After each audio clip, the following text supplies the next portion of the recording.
Në festën tonë, në festën tuaj, në festën e të gjithëve. Me përkujdesit veçantë të kryetares së bashkisë zonja Majlina Bufi, që tashmë e ka kthyer këtë në traditë, këtë festë vjeçare për të vlerësuar punën e fermerëve, traditën e trashëguar dhe potencialin bujqësor të zonës. Është kënaqësi dhe nder të jemi sot bashkë në të ditë të veçantë ku festojmë një nga thesaret më të çmuara të tokës sonë, ullirin, simboli i paqes, qëndrueshmërisë dhe jetës së shëndetshme. Festa e ullirit nuk është vetëm një ngjarje kulturore, ajo është një dëshmi e lidhjes tonë me natyrën, e ruajtjes së identitetit dhe përpjekjes për të zhvilluar zonat tona rurale me krenari dhe me vlera të veçanta. Dhe tani kam kënaqësinë të ftoj në kryetarin e bashkisë zotin Maksim Goga.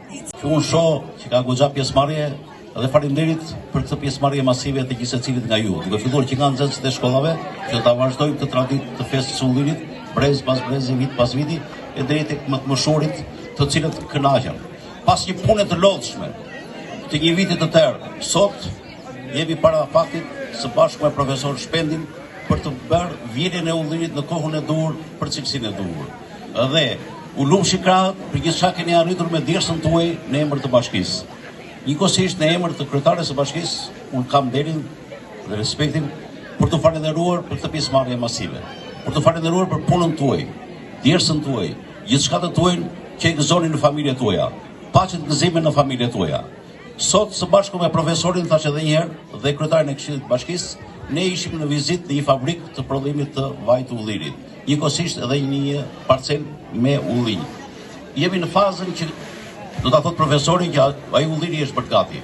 Kështu që qofshit të hera gati për të marrë prodhimin e djersëve tuaja, për të marrë gjithçka të tuaj në emër të punës që ju bëni. Edhe në këtë maraton, e cila ka filluar që nga Vjedhishta deri këtu në Luar, kur ka marrë pjesë masivisht nxënësit e shkollave të zonës tonë, unë dua që të nderoj me çmimin certifikat nderi për maratonën e festës së ullirit 2025, Fiorentina Hoxha, si fituese e vendit të parë në kategorinë femra, në kodrë të garës tradicionale të maratonës, Festa e Ullirit 2025.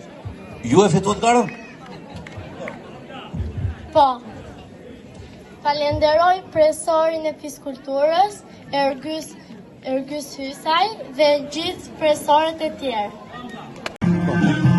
Sot jemi në fshatin Luar për të vazhduar traditën e festës së ullirit. Festës së bimës apo kulturës së ullirit, e cila është jeta e gjithë njerëzimit. Për arsye se festa e ullirit është për nga hera, kemi 10 vite që festojmë në Kurjan dhe në Luar. Njëkohësisht këtë një festë shëndetëse, të cilën e fillojmë me maratonën e nxënësve të shkollave 8 vjeçare dhe 9 vjeçare të zonës tonë, dhe vazhdojmë pastaj me një mësim trekues për festën për ullirin, vjedhjen e tij në momentin e duhur. Pastaj vazhdojmë me fabrikën e ullirit, prodhimit të vajit të ullirit, po këtu në Luar, dhe me një koncept festiv të nxënësve të shkollave 9 vjeçare të zonës tonë. Festa e ullirit tani është bërë traditë me iniciativën e kryetares së bashkisë Majlina Bufi dhe do të vazhdoj brez pas brezi siç vazhdon maratona e fëmijëve që fillon kjo festë. Në datën 31 tetor, çdo vit organizohet Festa e Ullirit në zonën tonë. Si vjet festa është organizuar në fshatin Kurja. Këtu të gjithë fermerët e zonës kanë pasqyruar traditën e fshatrave të tyre, se nuk është vetëm fshati i Luarit, por jemi përfaqësuar me të gjithë shkollat e zonës tonë. Shkolla jonë ka përfaqësuar fshatin Kurjan me gatime tradicionale, që kemi të gatuara me vajin e ullirit, që e kemi si simbol të fshatit tonë. Gjithashtu shkolla është prezantuar dhe me punimet artizanale. Përshpozon familjet. Po, familjet, shkolla po, sepse këtu janë duart e arta të grave të fshatit tonë, janë duart e arta të punimeve që kanë bërë gratë e Kurjanit dhe punimet e nxënësve që janë këtu poshtë. Gjithë që kemi paraqitur neve se kjo tavolinë është tradita e kurjanjakëve. Nuk është në tavolinë juaj, po është të gjithë tavolinat e tjera përfaqësojnë fshatin tyre, përfaqësojnë traditën e zonës tonë.